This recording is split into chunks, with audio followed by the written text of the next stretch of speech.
अगर मैं आप लोगों को कहूं कि समाज के अंदर अगर बच्चों की शिक्षा के स्तर के अंदर दुर्गति है और स्थिति खराब है, तो उसके जिम्मेदार सबसे ज्यादा उनके खुद के माता पिता हैं। अगर ये कोई भी माता पिता अगर वो वीडियो देखेगा तो उनको बड़ा बुरा लगेगा और वो लोग कहेंगे भी, how we are responsible for that. हम लोग रिस्पॉन्सिबल कैसे हैं? हम हमारे बच्चों का भविष्य सुनहरा चाहते हैं, हम हमारे बच्चों के ऊपर लाखों करोड़ों रुपए खर्च करते हैं और हम हमारे बच्चों को बहुत उच्च स्तरीय शिक्षा जो है देने की कोशिश कर रहे हैं, तो फिर हम लोग रिस्पॉन्सिबल कैसे? मुझे नहीं पता कि ये सोच आपके बच्चों का भविष्य कहाँ लेके जाएगी, लेकिन इस दावे के साथ कह सकती हूँ कि जिस तरीके से इस समाज के अंदर शिक्षा की दुर्गति हो रही है, बच्चों का भविष्य दाव पे लगा हुआ है, आने वाले समय में हालत इससे भी बदतर होने वाली है और हम देखते हैं अपनी खुली आंखों से देखते हुए भी कुछ नहीं कर पाएंगे, क्योंकि हमारी आंखें तो खुली हैं लेकिन हम अंदर से मृत हैं, मरे हुए हैं।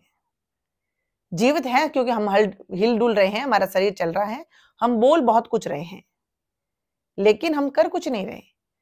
हमारा सब कुछ, हर बॉडी जो पार्ट है वो एक्टिव लगता है, लेकिन हम लोग यहां से बिल्कुल नील बटा नील हो गए हैं। सोचने की शक्ति, समझने की शक्ति खत्म हो चुकी है। क्षमा करिए, मैं हूं शुभा भाटी। कुछ कटु शब्द बोल के अगर मेरे बहुत सारे भाई बहनों की सोच बदल जाए, अवेयर हो जाए, तो मैं गालियां खाने के लिए तैयार हूं।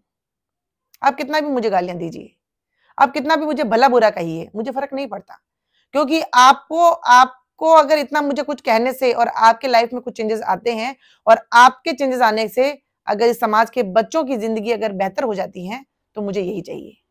मुझे नहीं फर्क पड़ता है कि कौन मुझे क्या कह रहा है। हम सभी जानते होंगे एक वर्ड, दीमक।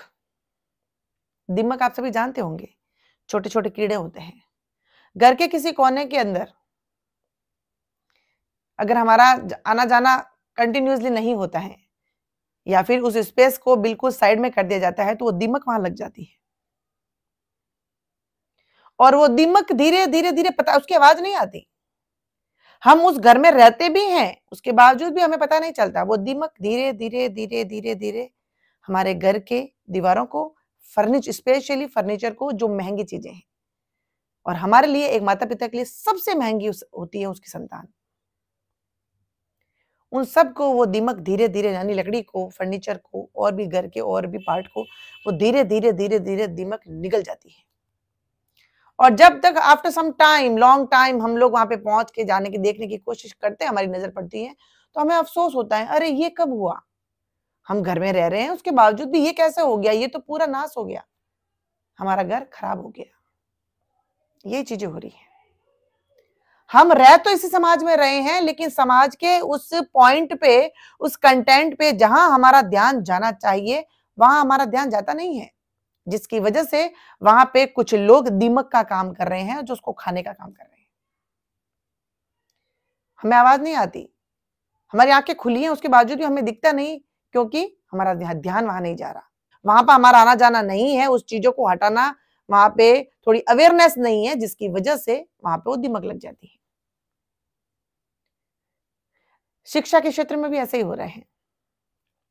आप सभी लोग पढ़े लिखे हैं, आप सभी लोग बहुत अच्छा कमाते हैं, आप सभी के पास में डिग्रियां हैं कि हमने बहुत अच्छी स्कूलों से, बहुत अच्छी कॉलेजेस से, नामी कॉलेजेस से, जिनका नाम है, नाम कैसा है, वहां पे फीस लाखों में भरी जाती है, वहां से हम लोगों ने डिग्रियां ली हैं, इसीलिए हम अपने आप को मॉडर्न कहते हैं। सभ्य तो नहीं कह सकते, मॉडर्न और डिग्रीदारी जरूर कहते हैं। हम हमारे बच्चों को आसपास के स्कूलों में नहीं पढ़ाना चाहते हैं, हम हमारे बच्चों को ऐसी स्कूल में पढ़ाना चाहते हैं जहां पे अगर हम लोग अपने सेल्फी लेके अगर लगाएं स्टेटस पे, तो हमारा समाज के अंदर स्टेटस बहुत ऊपर हो, लोग कहें कि देखो उनके बच्चे कॉन्वेंट स्कूल में पढ़ते हैं, उनके बच्चे इंटरनेशनल स्कूल में पढ़ते हैं। चलिए मैं आप लोगों से आज एक क्वेश्चन करती हूँ, आप लोग बहुत मॉडर्न हैं, आप लोग बहुत ही कह रहे हाई क्वालिफाई लोग हैं। नर्सरी में आप एडमिशन कराने जाते हैं, एक सामान्य सी स्कूल होती है जिसके अंदर बहुत सारे लोग मेहनत करते हैं, उस स्कूल की फीस 25 से 30 हजार होगी, ज्यादा से ज्यादा 40 हजार होगी, लेकिन हम लोग हमारे बच्चों को वहां नहीं पढ़ाना चाहेंगे। हमारी फीस जो स्लिप होती है वो लाखों में, बड़ी स्कूलें होनी चाहिए, क्लासों में एसी होनी चाहिए, बच्चे जो लेने गाड़ी आती है वो एसी गाड़ी होनी चाहिए, वहां की यूनिफॉर्म जो है 10-20 हजार की होनी चाहिए, बुक्स जो है कम से कम 15-20 हजार की होनी चाहिए। वहां पे इस तरीके से जो है आधुनिकता दिखनी चाहिए ताकि हम लोगों को लगे कि हम पैसे वाले हैं। अब ये सोच अगर रख के आप अपने बच्चों को बहुत बड़ी बड़ी बिल्डिंगों वाली स्कूल में पढ़ा रहे हैं, अब आप बताइए मुझे वहां पे स्वार्थी कौन है? एजुकेशन डिपार्टमेंट, ये सोशल, या माता पिता? ये सोच किसकी है? एक बात मैं आप लोगों के साथ में शेयर करना चाहती हूं, और अगर आप लोग इस बात को सुन के अगर अपने अंदर बदलाव ले आए तो इस समाज का कल्याण हो जाएगा। बहुत सी स्कूलों के अंदर फाइनल एग्जाम के बाद में आप देखे होंगे बहुत बड़े बड़े होर्डिंग्स लगते हैं, बहुत बड़े बड़े पोस्टर्स लगते हैं, उन बच्चों की फोटोज लगती हैं जिसने टॉप किया है। अच्छी बात है, कुछ बच्चे ने मेहनत की, अप्रिशिएट भी करना चाहिए। लेकिन अगर किसी स्कूल के अंदर बच्चा टॉप कर जाए तो स्कूल रिस्पॉन्सिबल, कोई बच्चा फेल हो जाए तो पेरेंट्स रिस्पॉन्सिबल। क्यों? पेरेंट्स ने, उस टॉप करने वाले बच्चे के पेरेंट्स ने भी वो फीस भरी है, बच्चा जो बिल्कुल अंडर एवरेज था उसने भी फीस भरी है, यानी उनके पेरेंट्स ने भी फीस भरी है। बच्चा बिल्कुल बहुत नीचे है, जो है बॉटम में है, नहीं पढ़ पा रहा है, कुछ प्रॉब्लम जो है उसकी लाइफ में आ रही है, कुछ समस्याएं उसके जीवन में है, वो नहीं कर पा रहा है। उन सब के लिए रिस्पॉन्सिबल पेरेंट्स है। पेरेंट्स मीटिंग कही जाएगी, पेरेंट्स को साफ कहा जाएगा आपका बच्चा नहीं पढ़ रहा। लेकिन जो बच्चा फर्स्ट आया है उसके लिए रिस्पॉन्सिबल स्कूल है, तो जो बच्चा फेल हुआ है उसके लिए रिस्पॉन्सिबल स्कूल क्यों नहीं है? जो बच्चा नहीं पढ़ना चाह रहा है उसके लिए स्कूल रिस्पॉन्सिबल क्यों नहीं है? जो बच्चे क्लास में आके बदतमीजी कर रहे हैं उसके लिए स्कूल रिस्पॉन्सिबल क्यों नहीं है? आज हम लोग स्कूल बोलते हैं, इसी स्थान को हमारे इतिहास के अंदर गुरुकुल कहा जाता है, गुरु का कुल, यानी गुरु का जगह जहां पे गुरु रहता है उस कुल को गुरुकुल कहा जाता है। साइनोनिम है, ये भी स्कूल का साइनोनिम ही है गुरुकुल। बिल्डिंगें चेंज हो गई है बस, लेकिन अर्थ तो वही है। उस समय भी बच्चे शिक्षा ग्रहण करने जाते थे, आज भी बच्चा शिक्षा ग्रहण करने जाता है। उस समय में आपने देखा होगा वहां पे पेरेंट्स का कोई लेना देना नहीं था। गुरुकुल में जब बच्चे जाते थे वहां पे पूरा बच्चा वैसा बनता था जैसे गुरु चाहता था। तो फिर आज जो बच्चा 6 से 8 घंटे स्कूल के अंदर स्पेंड कर रहा है, और बचपन से 3 साल की उम्र से, आजकल तो उससे भी पहले बच्चों को स्कूल डाल दिया जाता है, और वो बच्चा आते आते आते आते बच्चा जब इतने 10-10 वर्ष तक किसी स्कूल के अंदर है, जब 10th बोर्ड में ही बच्चों को पेरेंट को बुला के क्यों अवेयर किया जाता है और क्यों धमकी दी जाती है कि आपके बच्चों को स्कूल से हम निकाल देंगे क्योंकि हमारा बच्चा, आपका बच्चा हमारे स्कूल का रिजल्ट खराब कर देगा। अगर आपके स्कूल का रिजल्ट खराब होता है तो you are responsible for that, parents are not responsible for that. मैं भी एक स्कूल रन करती हूं, मैं अपने बच्चों की स्कूल चलाती हूं, छोटे बच्चों की स्कूल चलाती हूं। मेरी स्कूल की मैक्सिमम फीस 25,000 है ओनली।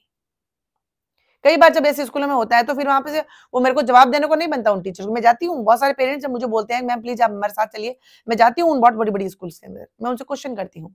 नर्सरी का एक कोर्स होता है, नर्सरी क्लास के बच्चों का कोर्स होता है, कैपिटल लेटर्स होते हैं, काउंटिंग होती है, आइडेंटिफिकेशन होते हैं, स्वर होते हैं, व्यंजन होते हैं, एंड दैट्स इट, जिसकी हम लोग 20 से 25 हजार रुपए फीस लेते हैं। जो स्कूल है उसके 2.5 लाख रुपए फीस ले रहे हैं, तो वो एक्स्ट्रा क्या करवा रहे हैं बच्चों से, वो मुझे आंसर चाहिए। जो पेरेंट्स 2.5 लाख रुपए जो है स्कूल के अंदर फीस भर रहे हैं, why they are not asking कि आप लोग क्या उन बच्चों के ऊपर, जो बच्चे नहीं कर रहे हैं उसके ऊपर क्या स्पेशल कर रहे हैं? आप लोग 2.5 लाख फीस लेते हैं, वहां पे आप लोगों का ध्यान नहीं जाता है, इसलिए वहां पे दीमक लग गई है। वो अंदर ही अंदर बच्चों को खोखला कर रही है। उनका काम सिर्फ यही होता है कि क्लास के अंदर टॉप 5 बच्चे जिनका आईक्यू लेवल बहुत ही ऊपर है, वो गॉड गिफ्टेड है, स्कूल ने कुछ नहीं किया है, दे आर गॉड गिफ्टेड, बस वो हाईलाइट कर दिए जाते हैं। वहां पे वो कंपैरिजन होने की वजह से वो टॉप 5 बच्चे जो बॉटम में है वो कभी ऊपर नहीं उठ पाते हैं, क्योंकि उनके ऊपर इतनी नेग्लेक्शन थोप दी जाती है कि वो बच्चे अपने अंदर से कभी हिम्मत करने की कोशिश ही नहीं करते। ये खेल स्कूलों में चल रहा है ऐसा, मैं ओपनली कहती हूं, बिल्कुल ओपनली कहती हूं। आपका बच्चा फ्रस्ट्रेट है, आपका बच्चा बहुत ज्यादा इरिटेट है, बच्चा आपके साथ में अच्छा बिहेवियर नहीं है, आप लोगों का कभी ध्यान गया है कि ये बच्चा इतना छोटा बच्ची उम्र में इतना बच्चा ऐसा कैसे हो रहा है? क्योंकि क्लासों के अंदर ऐसा एनवायरनमेंट है जिससे वो बच्चा फ्रस्ट्रेट है, और वो फ्रस्ट्रेशन घर में आके अपने पेरेंट्स पे निकालता है वो, या फिर अपने निजी जीवन में निकाल रहा है वो किसी से बात नहीं करना चाहता।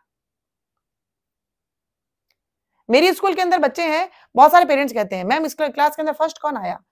मेरी प्री प्राइमरी स्कूल है, मैंने कोई फर्स्ट क्लास के टॉप 3 बच्चे मैं निकालती नहीं हूँ, रिपोर्ट कार्ड देती हूँ बस। जिसकी वजह से यही कारण है कि मेरे स्कूल के अंदर इतने एडमिशंस होने के चांसेस होते हैं, लेकिन मैं लेती नहीं हूँ। एक क्लास के अंदर 20 से 25 से ज्यादा बच्चे नहीं लेती मैं। ऐसी सोच उनकी क्यों नहीं है? क्यों जो 2.5 लाख रुपए फीस लेते हैं वो किस चीज की ले रहे हैं? वो इसी चीज की ले रहे हैं कि हम लोग कुछ स्पेशल करेंगे, और जब आप लोग कुछ स्पेशल करेंगे तो have to do for everyone, for every student. हर बच्चे के लिए करिए ना। फिर क्लास का हर बच्चा टॉप होना चाहिए। ठीक है, मान लिया आईक्यू लेवल सबका डिफरेंस होता है, किसी का ऊपर किसी का, तो इतना ही डिफरेंस आप लोग शो करिए। ऐसा कैसे हो रहा है कि एक बच्चा पोस्टर पे आ रहा है और एक बच्चा बिल्कुल जो है आप स्कूल से निकालने के कगार पे है? तो फिर जितनी भी हैं जो आप स्पेशल चीजें कर रहे हैं, फिर किसके लिए कर रहे हैं? पेरेंट्स अवेयर नहीं होने की वजह से, आप लोगों का क्वेश्चन नहीं होने की वजह से, आप लोग अवेयर नहीं होने की वजह से उनकी इतनी हिम्मत बढ़ रही है कि बच्चों को उन्होंने रोबोट बना दिया है, मशीन बना दिया है। इतना कंपैरिजन कर करके बच्चों की मानसिकता को इतना हीन भावना से वो भर देते हैं कि बच्चा कभी अपनी जिंदगी में कुछ अटेम्प्ट करने की सोचता ही नहीं है। लेकिन शायद आप लोगों का इस पे ध्यान नहीं जाता है, और आप लोग भी उन बच्चों पे ही बोलते हैं कि तेरी मैं 2.5 लाख रुपए फीस भरता हूं, देख तूने क्या किया। वो बच्चे बहुत छोटे हैं, दे कांट एक्सप्रेस। वो नहीं बता पा रहे हैं कि आप लोग जिस दौड़ में हमें दौड़ाना चाहते हैं, हम नहीं दौड़ सकते। वो नहीं कह पाते हैं। क्यों? क्योंकि आप लोगों पे डिपेंड है वो, खाने से, पीने से, कपड़ों से, रहने से, जीने से। They are depend totally on you. That's why ये दिमक आपके बच्चों को इस हद तक निगल जाएगी, आप खुली आंखें होने के बावजूद भी कुछ नहीं कर पाएंगे। अपने बच्चों को किन के हाथों में थोप रहे हैं, what they are doing, you have to know. आप लोगों को जानना चाहिए कि वो मेरा बच्चा किस एनवायरनमेंट में बड़ा हो रहा है।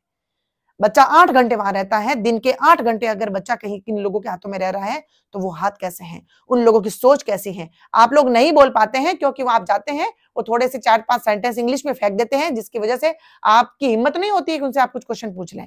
यही बात अगर गवर्नमेंट स्कूल की हो जाए, यही बात अगर नॉर्मल स्कूल की हो जाए, तो आप उनके ऊपर चढ़ जाते हैं।